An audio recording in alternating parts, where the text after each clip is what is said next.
Hallo zusammen und herzlich willkommen zu einer weiteren Review. Das mal vom Lego Games 3852. Das nennt sich Sunblock, ist 2011 erschienen. Ist ein Brettspiel, hat 78 Teile und ist zum Bauen für 6+, zum Spielen für 2 bis 4 Spieler. Das hat hier noch so ein paar Teile Führung und das ist eigentlich die Aufbewahrungskiste, um das Ganze dann auch zu spielen. Jawohl. Dann haben wir natürlich eine Anleitung, wie man es baut, eine Anleitung, wie man es spielt, mit Werbung für andere so coole Spiele übrigens. Dann, wie immer bei diesen Spielen, ein Lego-Würfel.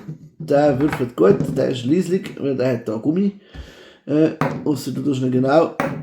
Ja, nicht mal dann ist er wirklich laut, aber ja. Wenn das gewürfelt wird, muss der versetzt werden. Wenn das gewürfelt wird, das Orangige, dann muss einer von diesen 4 Güsseln oder die Krabbe, die da jetzt drauf ist, irgendwo platziert werden. Und in der Nähe von dem, wo das platziert wird, also zum Beispiel wenn ich den Güssel hier rein tue, darf genau um den Güssel herum leider kein Sonnenschirm oder kein Liegestuhl platziert werden. Falls ich jetzt das so mache, dann muss das umplatziert werden vom nächsten Spieler.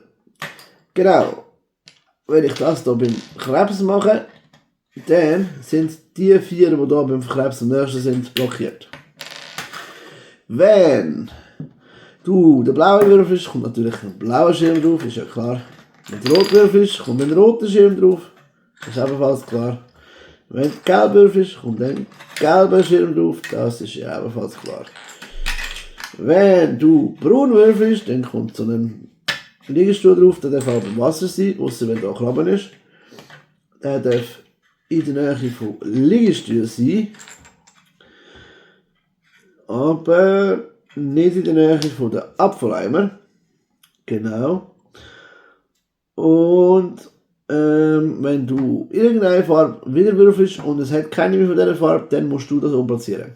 Jetzt, wenn du etwas setzt, zum Beispiel ich setze jetzt hier den blauen, ich will den unbedingt hier setzen und das ist der gelbe abgehakt, dann habe ich verloren. Dann bin ich aus dem Spiel draussen. Also angenommen, wir haben das 4. gespielt, dann sind wir noch das 3.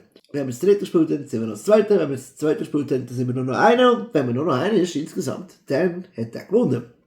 Also die Runde vom Spiel natürlich. Und man spielt immer auf 3 Punkte.